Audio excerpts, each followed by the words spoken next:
good to be with you and with Asia Society France and our members. And I'm delighted to be given this opportunity to exchange views with all of you.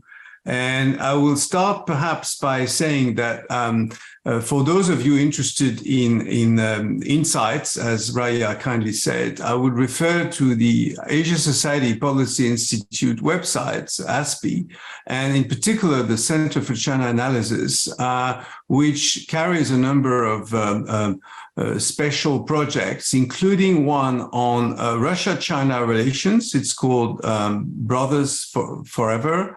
And there are a number of papers, one of them by me, but by Philippe Ivanov, Lyle Morris, and other colleagues. And the second project is on Taiwan, which I also think is pretty insightful.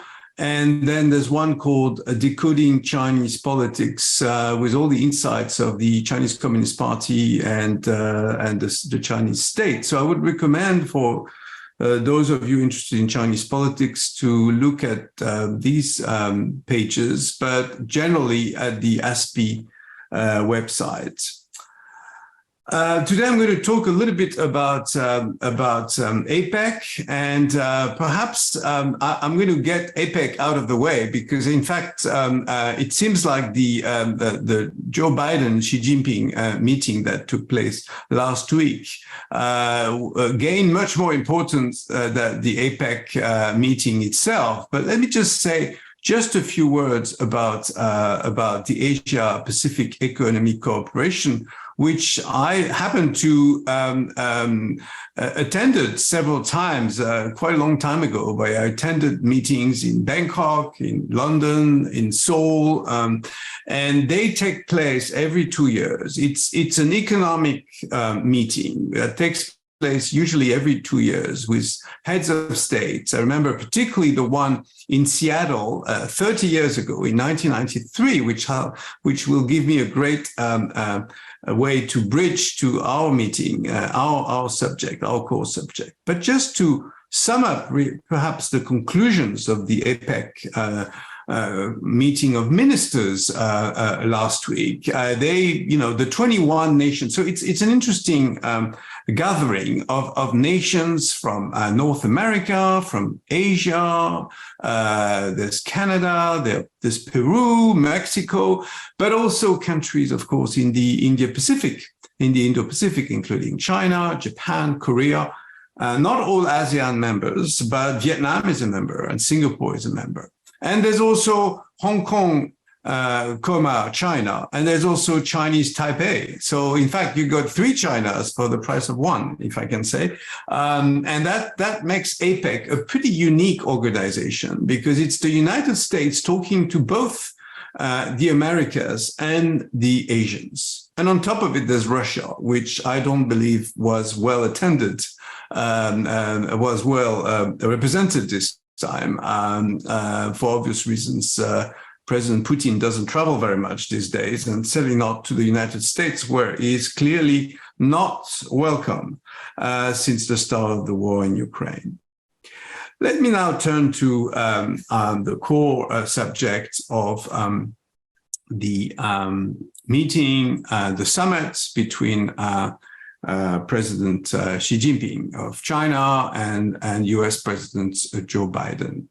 As I said, I took part in various capacities in APEC meetings, and one of them was just 30 years ago in Seattle on the west coast of America. And it was a very different environment from what we saw this time. First of all, President Jiang Zemin of China was very warmly welcomed. He got to visit, the headquarters of Boeing, particularly. I clearly remember that. And China was still very much, a welcoming country, a welcoming economy, not just to Boeing, but also to many technology and consumer goods, industries. And Seattle is also the headquarters of Starbucks, which has, thousands of cafes around China these days. And of course, Xi Jinping is also a very different man from Jiang Zemin. But I think we're mainly talking about a very different China. Possibly a very different United States too, if you think about, polarization between Republicans and Democrats, between, the various presidents that we've had over the past 20 years. Certainly, if you take Obama to Trump to Biden today, and who knows who's going to come out first at the next presidential election in about a year. Let me also recall that, both leaders they know each other quite well, first of all. I mean, they were both vice presidents. Xi Jinping was vice president for 5 years before becoming the top leader 11 years ago as party secretary general and state president a few months later, while Joe Biden was for 8 years the vice president of the United States under Barack Obama, which means that they got to know each other in a fairly, I wouldn't say intimate way, but Joe Biden says that he's probably one of the leaders that has met Xi Jinping the most among current world leaders, which I think makes the relationship quite interesting, even though President Biden made a bit of a blur, perhaps after the meeting, by calling Xi Jinping a dictator, not for the first time, in fact. But in a way, he explained that, he's not a democratically elected leader, and therefore, yes, he is a dictator, which is, of course, sent, some signals. And I don't think it changed the meeting itself, but it was certainly a bit surprising. You may recall that they met in Bali for a similar meeting a year ago, and they planned to convene a summit of some kind, and the idea was to send, at the time, Secretary of State Antony Blinken in the first part of 2023, which was meant to happen when a Chinese surveillance balloon, or you could call it a spy balloon, I think that's probably how I would characterize it, was found in the US space, and that eventually was shot by the US military. But that certainly also shot the bilateral relationship between China and the US, at least for some time, when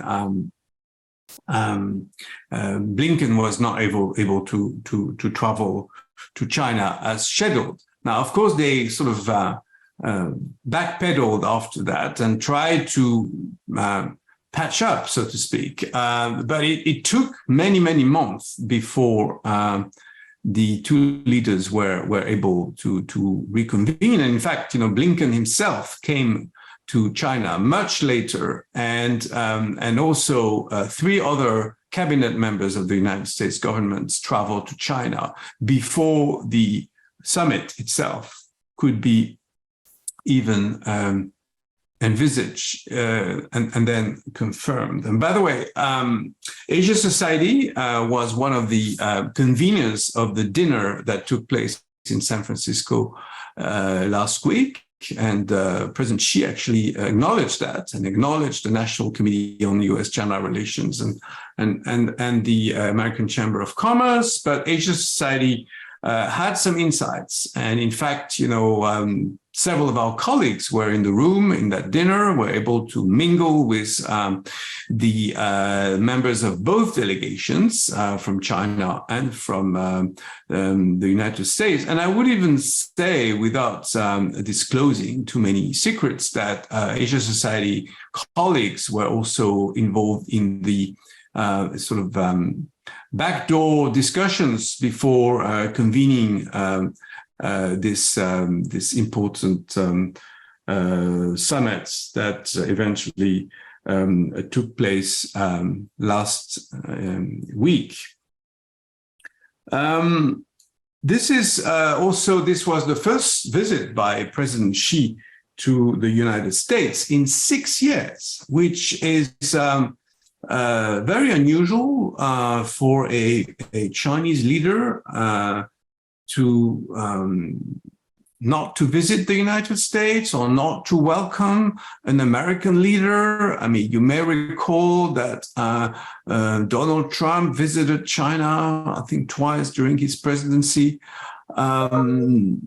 Joe Biden, as vice president, visited as well. He never visited as president, in fact, because, as you know, I mean, we just had, 3 years of COVID-19 where China was pretty much closed and very, very few visitors until 2022, before the zero COVID policy was lifted. So, if you listen to Mr. Xi's speech, which is, of course, quite enlightening, and certainly what I would say first, and I will, in fact, use some, discussions I had to make the following comments, and before making my own comments. But the tone is certainly changing when you hear Xi Jinping talking in this San Francisco dinner, where he exchanged with business luminaries of the United States who paid a certain amount of money. I mean, as you know, organizing a summit like this is not doesn't come cheap, and therefore people had to contribute, and they were happy to do it, apparently. So what happened is, besides the 4-hour meeting,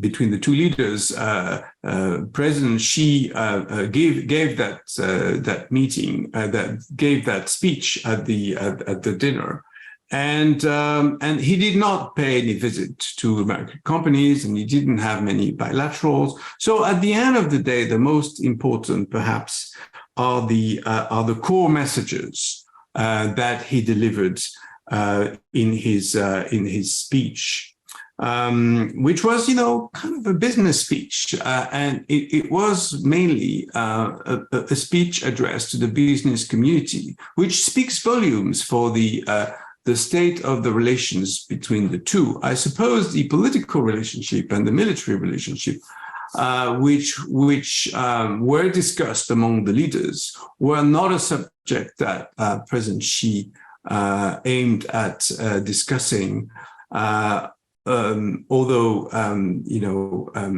the business relationship, the trade relationship, is something that he wants to address. So the core messages, I would say, is number one, and I'm quoting from my colleague Jing Qian here, who attended the meeting. Mutual respect, number one priority, and that really says a lot about how China wants to be perceived as well. China accepts and respects the American system, but it wants the American system or the American establishment to accept and respect the path of socialism with Chinese characteristics, which is how the Chinese regime describes itself under the CCP. It's nothing new, but I would say the importance of this recognition is even more enhanced under Xi Jinping at its core. The second core message, peaceful coexistence. It's a baseline that China and the US should hold on. It leads to the primary question, as Xi puts it, are we adversaries or partners? And of course, he was leaning towards the partnership. That's the end game, really, the US-China relationship, peaceful coexistence, managing strategic competition, or something else. There are different expressions. I'll conclude with that, with a quote from someone I respect a lot, Professor Joseph Nye. And the third one is win-win cooperation, which is a very Chinese expression, of course. Mutually beneficial cooperation, perhaps, is a better word, as discussed in the bilateral summits. And honestly, considering the state of the relationship just a few days ago. I think we can always do better in the coming month, bearing in mind that in January 2024, there will be a presidential election on the island of Taiwan, which will be a very important moment for the region and for the US-China relationship, depending who is elected, of course. And I'm not going to discuss this today. This will come separately in another event, I'm sure. And then there will be, of course, the US presidential election in November 2024, with a possible, a new president or the re-election of President Biden. And in any case, that will mean some changes possibly, or perhaps continuity with the current administration, which has been reaching out really to a lot of partners, Europe, in Australia, in Asia, and that has made perhaps China a little uncomfortable. And I'm not sure what Donald Trump would do. I mean, I have some ideas, having been in the United States when he was first elected in 2020. But there's always a degree of uncertainty when it comes to Donald Trump.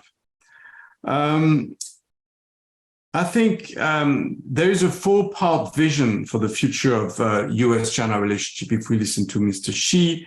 The belief that the hope for the US-China relationship resides in the people, the understanding that its foundation is rooted in both societies, the recognition that its future is dependent on both its youth, and the acknowledgement that its vitality springs from local levels. So, these are messages that may sound very grand, but it also reflects a will to restore a more, a warmer relationship after 2 or 3 years of a lot of tensions, which included, of course, the pandemic, when China sort of locked itself and didn't really allow for independent investigation on the origins of the pandemics, and then, of course, the war in Ukraine, which has not helped the relationship between China on one side and the United States and its allies, including the European Union, on the other hand. Here are 6 interesting highlights that my Asia Society colleagues have pointed out. First, the Flying Tigers. The Flying Tigers, as you know, these were Chinese jet fighters, pilots that were symbols of the Sino-American alliance many years ago, and this story was suddenly brought back. There is the Bonny Drive, the 2911 Bonny Drive. This was a story that Xi Jinping himself recalled. He could recall his first visits in the 1980s to the United States. People-to-people bonding, he mentioned that several times. Youth exchanges. Xi announced that he would invite 50,000 young Americans to China for exchange programs over 5 years, which is indeed a concrete set of deliverables. But to be honest, thinking about it, I mean, 50,000 young Americans, that's 10,000 a year. I mean, compared to the number of students, American students that were actually studying in China in the 1990s, 2000s, until really 5 or 6 years ago, and the number of exchange programs that there were, not to mention 350,000 Chinese students in American universities and schools, we have a lot of catching up to do before going back to that. Then there is, of course, the US-China Counter-Narcotics Cooperation, which, as you remember, you've all heard about the fentanyl drug, which is made of chemicals. Some of them come from China. And this is a subject that the Chinese leadership would not want to discuss because they repeated that it was an American problem, while in fact that's not what the U.S. administration has been saying. So at least they agreed to set up a working group. It's a concrete realization, a concrete outcome of that meeting. They also agreed to discuss climate again. Special envoy John Kerry met his Chinese counterparts, and there have been ups and downs in this relationship on climate. I mean, everybody agrees this is a critical matter. But so it seems things are coming back to normal, which is, the least they could do as two of the most polluting powers in the world. And the third concrete or the final concrete achievement is to restore communications in the military field. Now, you've all heard about, tensions in the Taiwan Strait. Lately, it's been more in the South China Sea. The Philippine government has blamed China for harassing some of its half military or half civilian ships that were supplying foods to one of the islands that Philippines is controlling, and there've been incidents, and what the U.S. military has been saying, what the Pentagon has been saying, and by the way, the Pentagon still describes China as the long-term adversary of the United States. If you read the last October report by the Pentagon, is that at least we should have communication links, some kind of hotline to prevent a major incident to take place. So we'll see what happens. I mean, last year or last June in Singapore at the Shangri-La Dialogue, the former defense minister, who has since entirely disappeared, as you know, just like his foreign affairs colleague, refused to speak to the Secretary of Defense of the United States, Secretary Austin. So that really was a low in the bilateral relationship between the two defense ministers. And then for a while there was no defense minister, but now at least they agreed to get back on track. So where does that leave us? Well, I think, to be honest, President Xi maybe had no choice but to start talking to the Americans again. After all, the Chinese economy is not in the best shape. We are around 5% GDP growth at the moment, maybe 4.5. Youth unemployment is probably at record high, although, as you know, figures have not been published for half a year. The government decided not to publicize the youth unemployment, which is somewhat a worrying signal. I just mentioned resignations or dismissals, rather, of senior ministers that were actually close to Mr. Xi. Qin Gang and the defense minister, Li Shufu, and then a couple of very senior generals. So it's not like everything is smooth in Mr. Xi's kingdom. But on top of it, I would say that perhaps the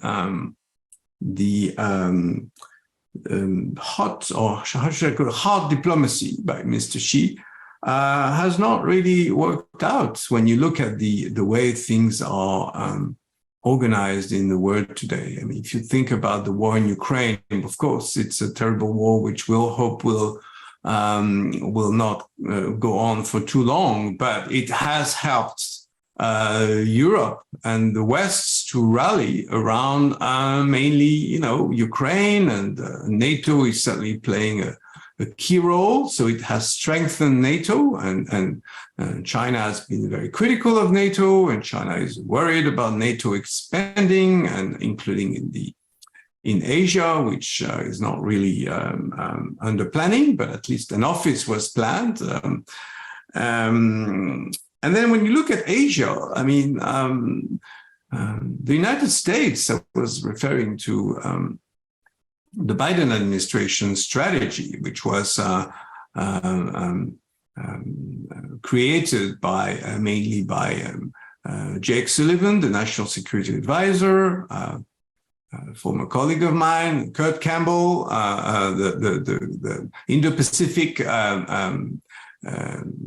coordinator at the White House, and new or upcoming Deputy Secretary of State, and a few other fairly high regarded Asia hands in the administration. So they sort of set it out in some articles, actually, Foreign Affairs back in 2018 and up to 2020, and the idea was very simple. We would reach out to our allies in Indo-Pacific, and we would develop exchanges, including military cooperation with like-minded countries, including India, Australia, and through the Quad, and Japan, of course. We would try to make the Japanese and Korean governments speak to each other again, which they are doing now, and develop new mechanisms such as the well-known AUKUS, Australia, United Kingdom, United States agreement, which was announced 2 years ago and which did not exist before. And of course, the Quad has become even more instrumental to the U.S. presence in the Indo-Pacific in the past couple of years. I would also add that perhaps, in Southeast Asia, I mentioned the Philippines earlier, you could mention Vietnam and other countries that, have somewhat lost faith in the Chinese leadership to be a fair player. It has been mainly hard power and a bit of economic power through the Belt and Road Initiative, but very little soft power. And Chinese diplomacy is now perceived as a very aggressive. One talks about the wolf warrior diplomats and so on. These have not helped China to build smooth relationships with neighboring countries.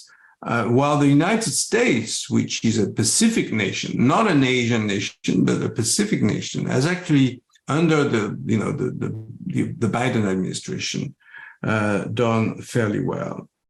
And then, you've got Taiwan. If you look at Taiwan, or its close neighbor of Japan, which is, of course, a very US-friendly country, the Taiwanese don't think China is trustworthy. And if you look at the recent surveys, only 9% of the Taiwanese agree that China is trustworthy. And actually, I would point out a sentence of Mr. Xi in his speech. He spoke about reunification. And he said, at some point, we need to move towards resolution more generally. So that kind of sentence, as some analysts have pointed out, could be worrying for Taiwan. Because on the one hand, you say, well, I'm getting closer to the United States, or we're talking again, but the reunification, the Taiwan question, will need to be sorted out. Now, how and when, these are two questions which are very difficult to answer. The impact of the Ukraine war on what both Taiwan and China, of course, might do in case of a military conflict between the two sides, of course, is significant. But remember that Mr. Xi considers that his duty is to reunify China under the PRC flag and to bring the Taiwanese back into the motherland. I see that's how he defines it. So this is not going to be very easy if William Lai, the current vice president of the Republic of China on Taiwan, is elected on January the 13th. Well, if another candidate gets elected, we'll see. But for sure, the majority of Taiwanese do not want to be under the government of the People's Republic of China. So that's going to be always difficult. And I have the feeling that Mr. Xi has not made his mind yet, but the Taiwan question, as always, is on top of his list for both domestic and international decisions to be made. Another, I'll probably end with this, but another citation of Mr. Xi: the world is big enough to accommodate both countries. Well, of course, on principle, as long as China feels respected, and as we know from the years, from the Opium War and all these years, I mean, China has still not recovered from the century of humiliation and this period, and still considers that the West has not respected China enough. But sometimes when the US president repeats that, there's been no change in the one China policy, and that China and the United States does not plan to change the Chinese system, one wonders why this military buildup by the PLA across the Taiwan Straits. And that sort of links up to the previous quote about the reunification between the mainland and Taiwan. So, in a way, this meeting between Biden and Xi was interesting because both men probably needed that meeting. Xi, for the reasons I mentioned earlier, the flagging economy, ministers resigning, some factional problems, probably not a huge popularity, I would say, domestically, and social problems, and also I forgot to mention that the foreign direct investments in China are down for the first time in 30 years. This is a significant moment for China, and not a very successful one. So no wonder that Mr. Xi was pleased to see Elon Musk, Tim Cook, and Steve Schwarzman at the San Francisco dinner, and they were certainly pleased about what they heard, and they are somewhat still bullish in the China market. Not the case for everyone, surely. And also not the case for people on Capitol Hill and in most of the policy circles in Washington, D.C., dare I say. Let me finish with a quote by one of my favorite political scientists, Professor Joseph Nye of Harvard University, who is coming up with a fascinating memoir.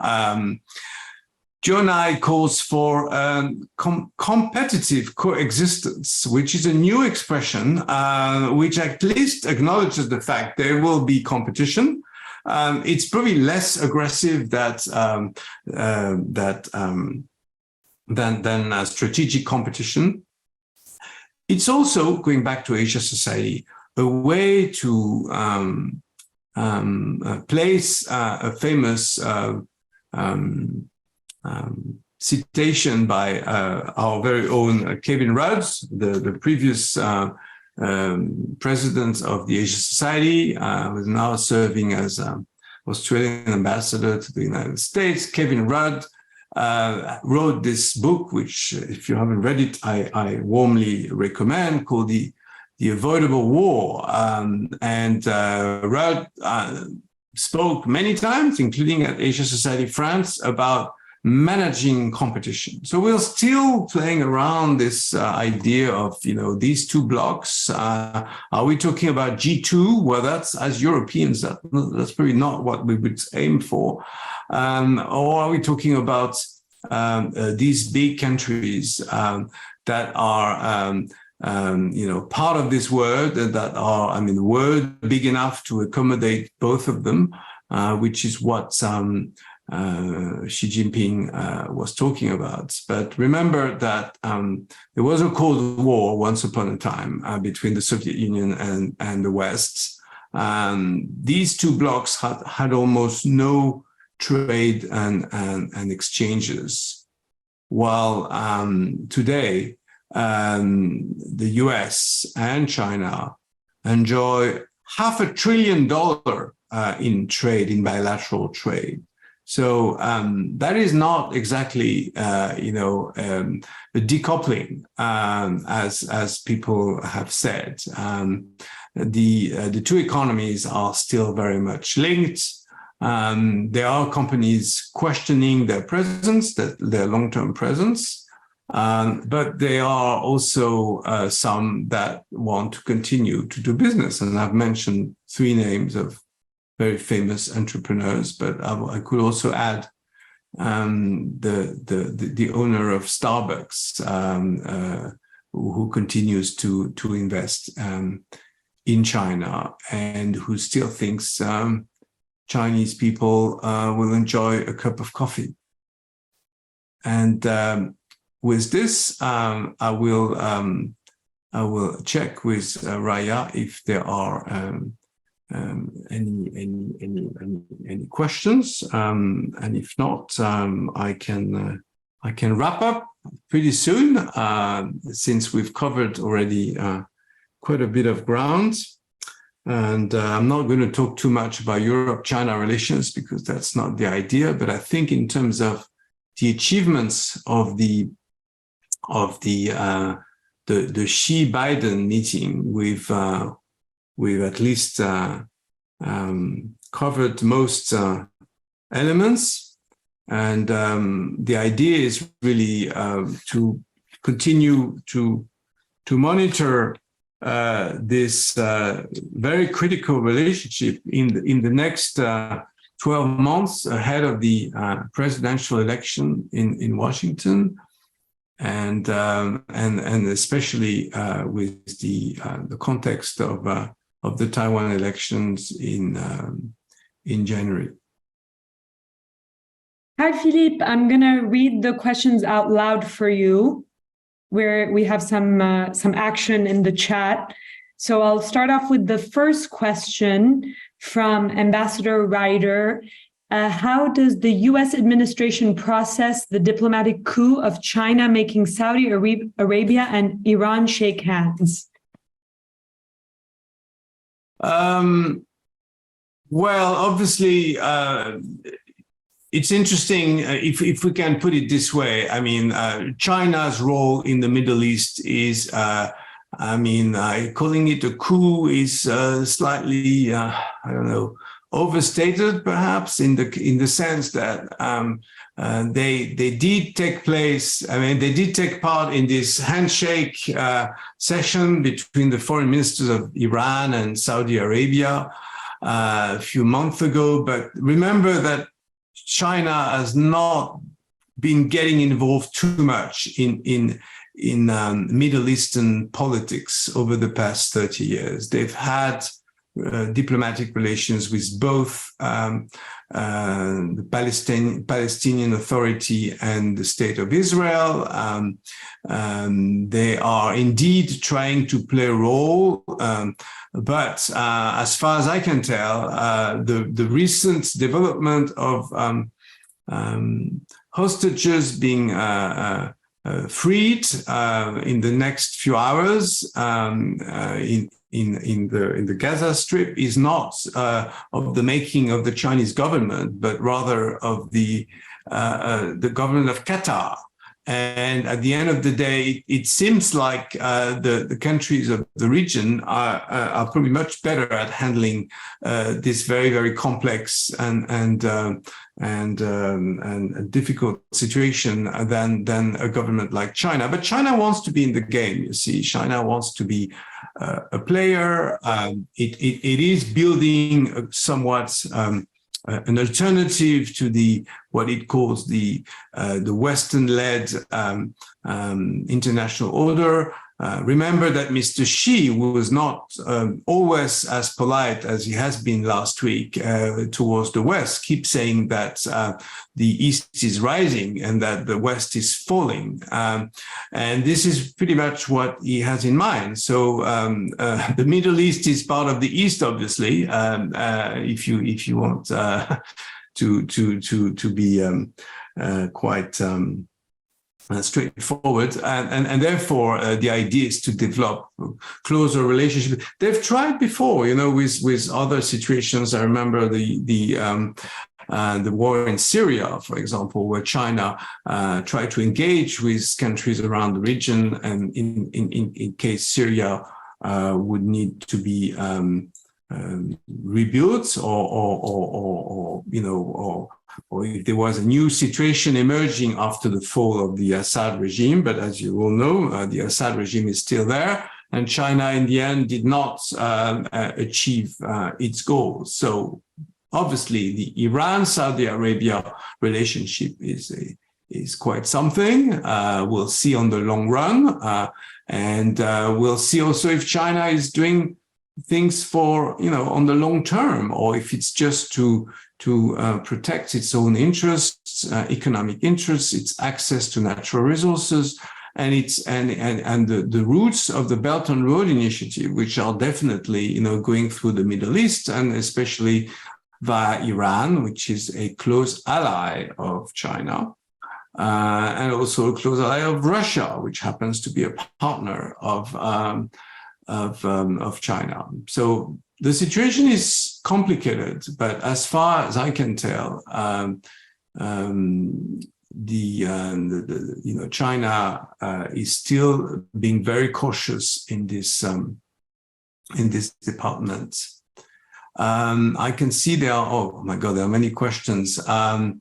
Okay, would you say that Xi Jinping's visit to the United States signals a new evolution in Xi's foreign policy, or does it find its place in his wider approach to relations with the West? So to be honest, many years ago, people spoke about the G2. This narrative was encouraged, mainly in China, but a little bit in the United States. Then it stopped. Now we're back to this sort of face-off between these two powers. And I mentioned a few colleagues, including Professor Joseph Nye, who was just come up with a new book on this subject. There's also Graham Allison, also at Harvard. Generally, the rest of the world is somewhat watching what China and the US will do. And again, this meeting that just took place is not by accident. It took place first after a year of failed attempts to engage at a diplomatic level. I refer to Blinken's missed opportunity, but also of the spy balloon. That was a very unfortunate moment in February or January or February this year, I'm sorry. The other thing is, if the two leaders don't meet now, when are they going to meet? The United States will start its primary elections in January, and between Democrats and Republicans, and it's going to be a bloody war, as we know, at least a political war. And we all know that the United States, when it's campaigning, is not really good at diplomatic relations. So there was a window of opportunity for this meeting, which is exactly what it was, with some outcome, and certainly a change of tone, as I said, which is good news, I suppose. But I don't think the problems will be solved instantly, and I don't think US-China relationship will immediately improve thanks to a few statements. And there's another question by Ange. How were the APEC and Xi-Biden meeting perceived in China? Well, so in China, that's what matters the most, really. I mean, the way President Xi is profiled abroad, the way he's welcomed. So obviously the comments would be that Chairman Xi was warmly welcomed in the United States, that he got to meet very senior business people, that several organizations were hosting him, and of course that he got to meet President Biden. Now, of course, I would say some of the very negative comments that we used to hear against the United States in the CCTV news in the evening in particular have been somewhat toned down. But the somewhat more radical outlets are continuing to criticize the United States, demanding that the US does not interfere in the region, and particularly when it comes to Taiwan and the South China Sea and things like that. And that's not going to go away, anytime soon. And there are all kinds of other problems to do with cybersecurity and trade, and of course the export of high-tech products by the United States. Many of them are now banned. These will not go away, but at least there is a conversation going on, and we'll see how that goes, especially during this difficult period for those of you who know the US political scene a little bit, when candidates love having scapegoats, and China is a famous one.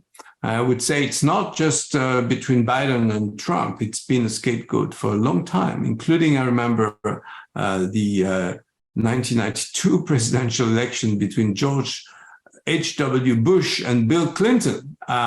So it's not a recent story. But of course, with someone like Donald Trump, you never know what's going to come next.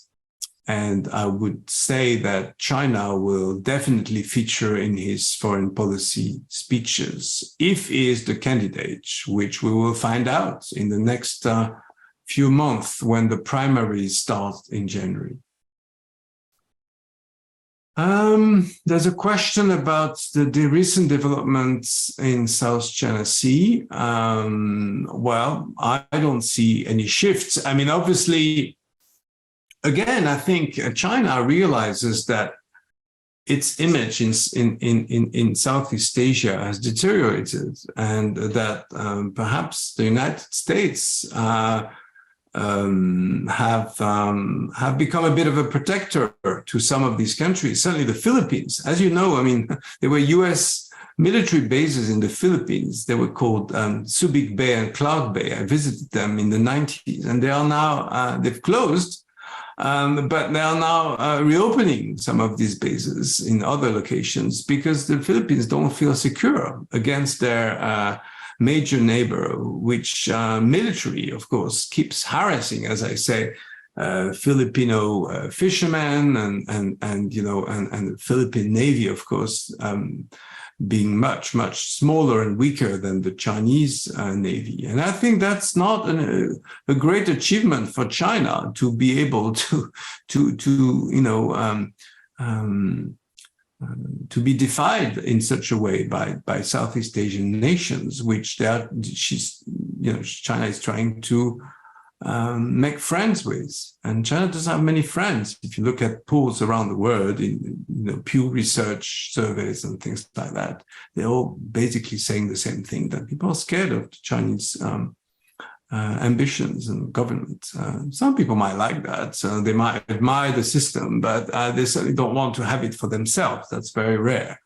So that's the situation. And there's a final question, perhaps. How does the American business community view this apparent warming of US-China relations? Have there been any signs of higher confidence for investments in China? Well, as I said, Elon Musk will continue to invest in China, even though he's obviously not going to be the sole proprietor of the electric vehicle market in China. Far from that. And maybe he misunderstood China, if that was his belief originally.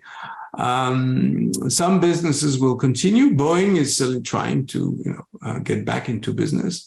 The problem is all the technology stuff, where a number of high-tech companies do not dare to do any business in China anymore, and some of them are shifting their investments to other parts of the world.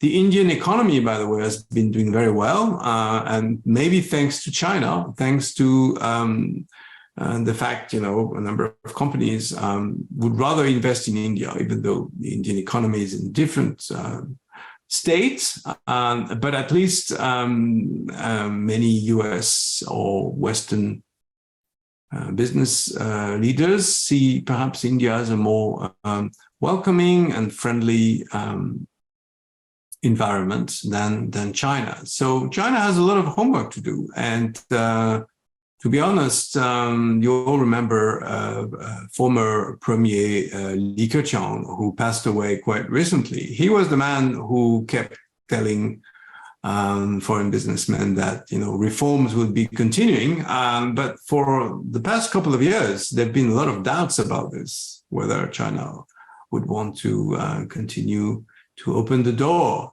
to foreign direct investments, and that without surprise you see the result now is that FDI are down, and therefore this is a worrying fact for the Chinese business communities and for provincial governments, particularly. If you think about it, if you run a Chinese province and you have to sustain growth and make sure that unemployment doesn't increase, you'd be quite happy to have foreign investments. But if nobody wants to come and invest, then who do you blame? Do you blame the foreigners, or do you blame the central government, or do you blame the international situation, or all of this? But if I'm the Chinese government, maybe I want to do something about it. So to make sure that